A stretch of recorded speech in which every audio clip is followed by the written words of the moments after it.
नमस्कार मित्रांनो, YCMU नाशिक, यशवंतराव चव्हाण महाराष्ट्र मुक्त विद्यापीठ नाशिक, शैक्षणिक वर्ष 2024-25 या शैक्षणिक वर्षामध्ये विविध शिक्षण क्रमांचे अभ्यासक्रमांचे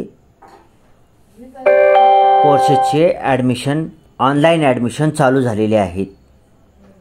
ऑनलाईन ॲडमिशन 1 जून 2024 पासून चालू झालेले आहेत व online admission without late fee म्हणजे रेग्युलर फीमध्ये ऑनलाईन ॲडमिशन करण्यासाठी शेवटची तारीख लास्ट डेट असणार आहे 31 जुलै 2024। ठीक आहे। आज आपण एका नॉट सो पॉप्युलर म्हणजे जास्त पॉप्युलर नाही परंतु अत्यंत महत्त्वाच्या अशा ग्रंथालय व माहितीशास्त्र पदवी शिक्षणक्रम ज्याला आपण BLIB म्हणतो, बॅचलर ऑफ लायब्ररी म्हणतो। ठीक आहे, BLIB म्हणतो शॉर्टकटमध्ये। त्याचं फुल फॉर्म म्हणजे इंग्रजीमध्ये फुल फॉर्म आहे bachelor of library and information sciences. त्यालाच मराठीतून म्हणतो ग्रंथालय व माहितीशास्त्र पदवी शिक्षणक्रम।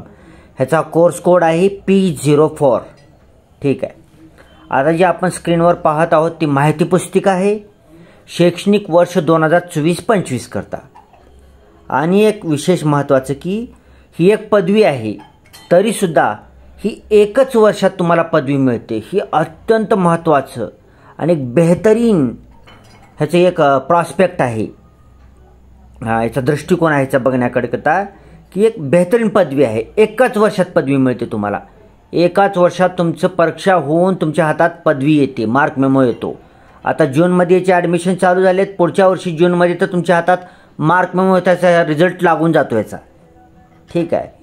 त्याच्यासाठी जर तुम्हाला 1 वर्षात पदवी हवी असेल आणि जर तुम्हाला BLIB म्हणजेच किंवा BLIB अँड ISC म्हणजेच bachelor of library and information sciences ग्रंथालय व माहितीशास्त्र पदवी शिक्षणक्रम पूर्ण करायचा असेल व पदवी घ्यायची असेल तर तुम्ही यशवंतराव चव्हाण मुक्त विद्यापीठातून घेऊ शकता। खूप सोप्या पद्धतीने घेऊ शकता। स्क्रीनवरील पाहत असलेली तुम्ही ही माहिती पुस्तिका आहे। इन्फॉर्मेशन ब्राउचर किंवा इन्फॉर्मेशन बुलेटिन किंवा प्रॉस्पेक्टस सुद्धा म्हणतात। शैक्षणिक वर्ष 2024-25 करता आहे सध्या चालू असलेले शैक्षणिक वर्ष। हे पहिले पेज, दुसरे पेज पहा। या दुसऱ्या पेजमध्ये काय दिलेलं आहे की अनुक्रमणिका दिलेली आहे, विविध माहिती दिलेली आहे, ते आपल्याला पाहायचं आहे। आणि अकॅडमिक बँक ऑफ क्रेडिट्स म्हणजे ABCID तुम्हाला तयार करून घ्यायचं आहे, डिजिलॉकरमधून तयार करून घ्यायचं आहे। मी तुम्हाला वेळोवेळी सांगत आहे, कंपल्सरी आहे ते। तुम्हाला विद्यापीठ ज्यावेळेस मागेल त्यावेळेस तुम्हाला ABCID दिलाच पाहिजे, इट्स मॅन्डेटरी, अनिवार्य आहे। ठीक आहे। पुढे विद्यापीठ गीत आहे कवी कुसुमाग्रजांनी लिहिलेलं। मुक्त विद्यापीठाचा परिचय आहे। 1989 साली यशवंतराव चव्हाण मुक्त विद्यापीठाची स्थापना झालेली आहे आणि UGCच्या ॲक्टनुसार तयार झालेली युनिव्हर्सिटी आहे। म्हणजे ही पूर्ण भारतामध्ये मान्य आहे, भारतातल्या पूर्ण सरकारी नोकऱ्यासाठी मान्य आहे, भारतातल्या पूर्ण सरकारी ॲडमिशनसाठी मान्य आहे। ठीक आहे। आणि BLIBवर तुम्हाला गव्हर्नमेंटमध्ये नोकरीसुद्धा मिळते, जागा कमी असतात। आपण काय म्हणतो की जी लायब्ररी असते, ग्रंथालय असतं ती शाळेमध्ये, माध्यमिक विद्यालय, उच्च माध्यमिक विद्यालय, सिनियर कॉलेजेस, ठीक आहे, विद्यापीठं अशा ठिकाणी असतात असं आपल्याला वाटतं। ह्याच्या ठिकाणी तर असतातच, ह्या ठिकाणी तर कंपल्सरी ग्रंथालय असतातच। तसेच इतरही ठिकाणी वेगवेगळ्या इन्स्टिट्यूशनमध्ये सुद्धा ग्रंथालय असतात, त्यांनासुद्धा BLIB पास झालेल्या कॅन्डिडेटची आवश्यकता असते। त्यांचेसुद्धा ॲप्लिकेशन ऑनलाईन ॲप्लिकेशन सुटतात नोकरीसाठीचे, रिक्रुटमेंटसाठीचे। त्याच्यामुळे शाळामधील माध्यमिक, उच्च माध्यमिक शाळामधील, विद्यापीठामध्ये ॲफिलेटेड कॉलेजेसमध्ये तर ग्रंथालय असतातच आणि तेथे ग्रंथालय शास्त्र म्हणजेच BLIB पास झालेल्या कॅन्डिडेट्सला नोकरीसाठी, रिक्रुटमेंटसाठी तर बोलावतातच। तशीच इतर ठिकाणीही BLIBला स्कोप आहे। फक्त एवढंच की ह्याच्या जागा थोड्या कमी असतात। BLIB पास झाल्यानंतर तुम्हाला रिक्रुटमेंटसाठी जागा कमी असतात, मोठ्या प्रमाणात जागा नसतात। जसं टीचर रिक्रुटमेंट मोठ्या प्रमाणात होतात 5,000 10,000 जागासाठी महाराष्ट्रामध्ये, तसे ह्याचे एवढ्या मोठ्या प्रमाणात जागा निघत नाहीत, कमी जागा निघतात, 1-2 असं विद्यापीठानुसार कॉलेजेसनुसार शाळेनुसार जागा निघत असतात. ठीक आहे. तरी पण 1 वर्षात तुम्हाला डिग्री मिळते. ही मुक्त विद्यापीठाची उद्दिष्टे आहेत, विद्याशाखेचा परिचय आहे, हे सगळं वाचून घ्यायचं आहे तुम्हाला आणि डाउनलोडही करता येईल तुम्हाला विद्यापीठाच्या ऑफिशियल वेबसाईटवरून. ठीक आहे. इथे दिलेलं आहे 1 वर्षाचा कोर्स आहे. व्हिडिओ खूप मोठा होता त्याच्यामुळे जास्त वाचत नाही मी. तुम्ही व्हिडिओला पॉज करून तसेच व्हिडिओचं क्वालिटीमध्ये जाऊन ॲडव्हान्स्डमध्ये जाऊन 1080p करून व्हिडिओची क्वालिटी करून झूम करून वगैरे पाहू शकता तुम्ही. ठीक आहे. पुढे प्रवेश पात्रता. कोणत्याही मान्यताप्राप्त विद्यापीठाची पदवी, any undergraduate degree from any recognised university. म्हणजे जर तुम्हाला B.Libb.ला प्रवेश घ्यायचा असेल तर त्याच्यासाठी पात्रता काय आहे, तर कोणत्याही मान्यताप्राप्त विद्यापीठाची पदवी. कोणतीही पदवी चालते, कोणत्याही मान्यताप्राप्त विद्यापीठाची पदवी चालते. फक्त त्याला पदवी म्हणून दर्जा असावा, त्याचा डिग्री म्हणून दर्जा असावा. ठीक आहे. कोणत्याही मान्यताप्राप्त विद्यापीठाची पदवी, BA, BCom, BSc, BCA, BCS, okay, MBBS, bachelor of engineering, असं कोणत्याही विद्यापीठाची कोणतीही पदवी असेल तुमच्याकडं तर तुम्ही B.Libb.ला प्रवेश घेऊ शकता. कालावधी. या शिक्षणक्रमाचा कालावधी किमान 1 वर्षाचा आहे. मात्र नोंदणी झाल्यापासून 3 वर्षापर्यंत शिक्षणक्रम पूर्ण करण्यास अध्ययनातच मुभा देण्यात आली आहे. ठीक आहे. कालावधी काय म्हणले की ह्याचा रेग्युलर 1 वर्षामध्ये तुम्हाला ही डिग्री मिळणार आहे. जर तुम्ही वर्षाअखेरीस होणाऱ्या परीक्षेत जर फेल झालात तर तुम्ही ॲडमिशन घेतल्यापासून 3 वर्षापर्यंत ही डिग्री तुम्हाला पूर्ण करण्याची संधी देण्यात येईल. आणि जर 3 वर्षातही तुम्हाला ही डिग्री पूर्ण करता आली नाही तर तुम्हाला रजिस्ट्रेशन करून त्याची फीस भरून पुनर्परीक्षार्थी अर्ज भरून तुम्हाला ही डिग्री पूर्ण करता येईल. ठीक आहे. 1 वर्षातच पूर्ण होऊन जाते, काही अवघड अभ्यासक्रम नाही. ठीक आहे. विद्यापीठानं काय केलेलं आहे की मर्यादा लावलेली आहे एखाद्या कोर्सला. रेग्युलर कालावधी आणि तो मॅक्झिमम कालावधी, तो विद्यार्थी किती वर्षापर्यंत ते शिक्षणक्रम पूर्ण केला पाहिजे. ठीक आहे. आणि जर मॅक्झिमम कालावधीमध्ये बी होत नसेल तर त्याला रजिस्ट्रेशन वगैरे करून म्हणजे फीस भरून, रजिस्ट्रेशनची फीस भरून तसेच पुनर्परीक्षार्थी रिपीटर एक्झामिनेशन फॉर्म भरून तुम्हाला एक्झाम देता येईल व डिग्री मिळवता येईल. ठीक आहे. माध्यम. शिक्षणक्रमाचे माध्यम मराठी असेल, मात्र परीक्षा नियंत्रकांच्या पूर्वपरवानगीने अंतिम परीक्षेत उत्तरपत्रिका इंग्रजी व हिंदी भाषेतून लिहिण्यास अनुमती दिली जाईल. प्रश्नपत्रिका, अध्ययन साहित्य व संपर्क सत्रे मराठी माध्यमातूनच असतील. शिक्षणक्रमाचे माध्यम मराठी आहे, परंतु परीक्षा नियंत्रकाची जर पूर्वपरवानगी घेतली तुम्ही आणि तुमची इच्छा असेल की उत्तरपत्रिका इंग्रजी किंवा हिंदीतून लिहायचं असेल तर नियंत्रकाची परवानगी घेऊन तुम्ही उत्तरपत्रिका हिंदी किंवा इंग्रजीमध्ये लिहू शकता. बरं, त्याला परवानगी घ्यावी लागेल. कशाला परवानगी घ्यायची? आपलं मराठी माध्यमच आहे ना. मराठी माध्यम, साहित्य बी मराठी माध्यमात आहे, अध्ययन साहित्य मराठी माध्यमात आहे, संपर्क सत्रे मराठी माध्यमात आहे, प्रश्नपत्रिका मराठी माध्यमात आहे. आपण अभ्यास करून मराठी माध्यमातच उत्तरं लिहायची. पर एखादी महाराष्ट्र बॉर्डरवरले जर असतील विद्यार्थी आणि त्यांना मराठी माध्यम उत्तर लिहिता येत नसेल तर त्यांनी काय करायचं, पूर्वपरवानगी घ्यायची नियंत्रकाची, परीक्षा नियंत्रकाची, आणि त्यांनी उत्तरपत्रिका इंग्रजी किंवा हिंदी माध्यमातून लिहू शकतात त्यांनी. ठीक आहे. शिक्षणक्रम शुल्क. 1 वर्षाचं शिक्षणक्रम आहे, 1 वर्षाची डिग्री आहे म्हणून त्याचं शुल्क असणार आहे 11,913 रुपये.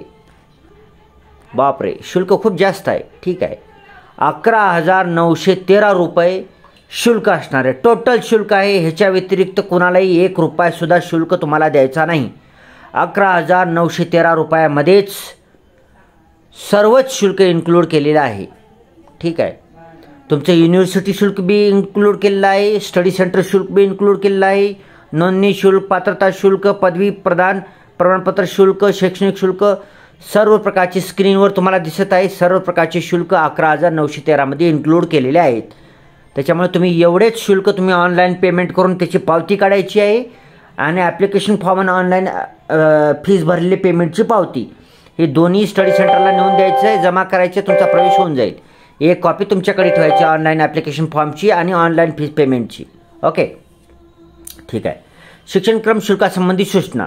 ऑनलाईन प्रवेश प्रक्रियेचा अवलंब करून आपला प्रवेश निश्चित करावा आणि आपण दिलेल्या मोबाईल क्रमांकावर आपला प्रवेश झाल्याचा तसेच तुमचा प्रवेश झाल्यावर येणाऱ्या कायम नोंदणी क्रमांकाचा मेसेज मिळण्याची प्रतीक्षा करावी. आपला प्रवेश निश्चित झाला किंवा कसे याबाबत आपण निवडलेल्या विद्यार्थी सहायता केंद्राच्या कायम संपर्कात राहावे. म्हणजे जिथं स्टडी सेंटरला तुम्ही जमा केले डॉक्युमेंट तिथं पुनर्परीक्षार्थी शुल्क.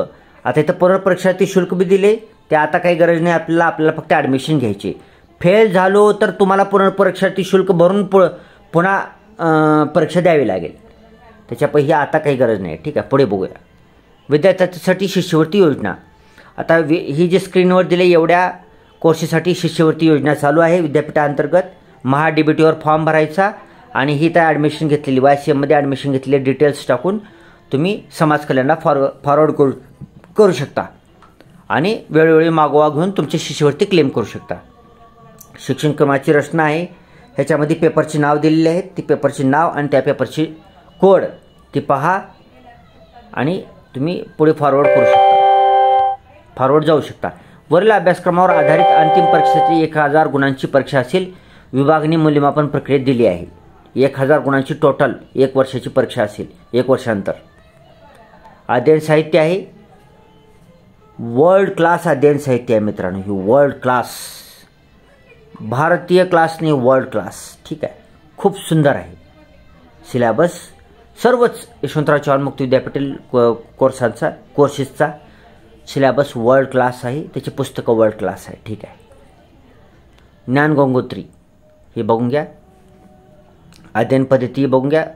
संपर्क सत्र बी आयोजित केले जात आहेत. तुम्हाला जायची इच्छा असेल तर जाऊ शकता. गेलेलं बरं कधी बी, कारण तुम्हाला खूप थोडक्यामध्ये माहिती मिळते. तिथं मार्गदर्शन करणारे डॉक्टरेट वगैरे असणारे टीचर असतात, PhD वगैरे केलेले टीचर असतात तुम्हाला. तर तिथं तुम्हाला बोलवलं तर निश्चितपणे जावं. तसेच अध्ययन केंद्र आहेत आपले, स्टडी सेंटर्स आहेत, त्यांनीसुद्धा आयोजित करावं संपर्क सत्रे. असं वागवू नये की वागवी करू नये की वागते तुम्ही नाही गेलं तर असं करू नये. संपर्क सत्रे आयोजित करावेत आणि त्याच्यामध्ये मार्गदर्शन करावे, जेणेकरून जरी आपण मुक्त विद्यापीठातून प्रवेश घेतलेला असेल तरीसुद्धा आपल्याला ज्ञान मिळेल कधीही. ठीक आहे. पुढे प्रात्यक्षिक कार्य असणार आहे तुम्हाला. ते प्रात्यक्षिक कार्य पुढील दिल्याप्रमाणे असणार आहे. गृहपाठ आहे, ते गृहपाठ अशा प्रकारे लिहून द्यायचं तुम्हाला. ठीक आहे. प्रकल्प, कात्रण संग्रह सूची आणि तोंडी परीक्षा. प्रकल्प बी असणार आहे, तोंडी परीक्षाही असणार आहे. ते ह्याच्यामध्ये दिलेली आहे, तुम्ही वाचून घ्या. आता हे सगळंच वाचणार होतो मी, पण व्हिडिओ खूप मोठा होतो. आपले जी व्ह्युअर्स आहेत, सबस्क्रायबर्स आहेत आणि जी नवीन व्ह्युअर्स आहेत, ते व्हिडिओ मोठा झाला की त्याला बघायचं टाळतात, बघतच नाही, तिथपर्यंत जातच नाहीत. ठीक आहे. त्याच्यापायी हे तुम्ही वाचून घ्या. तुम्हाला ॲडमिशन घ्यायचं असेल तर पूर्ण डिटेल वाचून घ्या. नाहीतर मग थोडी बहुत माहिती म्हणून महत्त्वाचं तेवढं मी सांगितलेल्या गोष्टी ध्यानात ठेवा. नोंदणी प्रक्रिया कशी करायची ही डिटेल माहिती दिलेली आहे. खूप सुंदर माहिती दिली आहे, वाचून घ्या. मूल्यमापन मूल्यमापन प्रक्रिया कशी असणार आहे ती दाखवलेली आहे, ती वाचून घ्या. अंतिम मूल्यमापन लेखी परीक्षा प्रकल्प असणार आहे. पुन्हा संगणक प्रात्यक्षिक असणारे उत्तीर्णतेचे नियम आहेत, ते सगळे वाचून घ्या. पारितोषिक काय दिले बघा. प्रकल्पविषयी मार्गदर्शक सूचना दिलेल्या आहेत. म्हणजे एका वर्षात तुम्हाला काय काय करायचं आहे त्याच्यामध्ये detail A to Z detail माहिती ह्याच्यामध्ये दिलेली आहे या प्रॉस्पेक्टसमध्ये. जर तुम्हाला ह्या कोर्सेसला ॲडमिशन घ्यायचे असेल, BLib अँड ISC म्हणजे BLibला ग्रंथालयशास्त्र पदवीला, तर ही तुम्ही पूर्ण प्रॉस्पेक्टस वाचायचे. डिटेल एक शब्दाना शब्द वाचायचा आहे तुम्हाला. ह्याच्यात 1 वर्षात तुम्हाला काय काय करायचे डिटेल माहिती दिलेली आहे. सगळं समजून जाईल. ठीक आहे. कुणाला विचारायची गरज नाही. ह्याच्यातच ह्या प्रॉस्पेक्टमध्ये सगळी माहिती दिलेली आहे. ठीक आहे. पुढे हे वाचून घ्या. खूप सुंदर माहिती दिलेली आहे.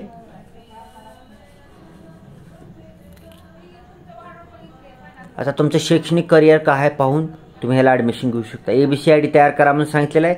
कसं तयार करायचं ते पण दिलेलं आहे. विद्यापीठाच्या मुख्यालयाचा पत्ता आहे, ते पाहून घ्या. काही अडचणी आली तर विविध ईमेल ॲड्रेसेस दिले आहेत आणि ही ईमेल ॲड्रेस चालू आहेत बरं का, ध्यानात ठेवायचं आहे. गुणपत्र किंवा प्रमाणपत्र गहाळ झाल्यास काय करायचं आहे ती काय नाही इथं दिलेलं आहे, ती पण वाचून घ्या तुम्ही. डिटेल माहिती दिलेली आहे. विभागीय केंद्रे आहेत, 8 विभागीय केंद्रे आहेत. विद्यार्थी सहायता केंद्रेसुद्धा आहेत, हे बघून घ्यायचं आहे तुम्ही. म्हणजेच ही स्टडी सेंटर्स आहेत. विद्यार्थी सहायता केंद्र हे नवीन त्यांनी नाव दिलेलं आहे, त्याला स्टडी सेंटर्स म्हणतो आपण जुन्या पद्धतीप्रमाणे. हे स्टडी सेंटरची नावं दिलेली आहेत. तर तुम्हाला ॲडमिशन घ्यायची असेल इथे संपर्क साधून तुम्ही ॲडमिशन घेऊ शकता. ठीक आहे. म्हणजे किती डिटेल दिले बा प्रॉस्पेक्टस की तुम्हाला ॲडमिशन कुठं घेता येईल त्याच्यासाठी त्यांचे पूर्ण डिटेल पत्तेसुद्धा दिलेले आहेत. ठीक आहे.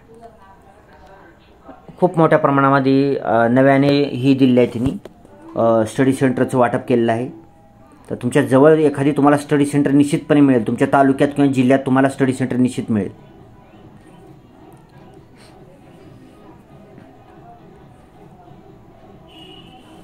परिशिष्ट पाहून घ्या.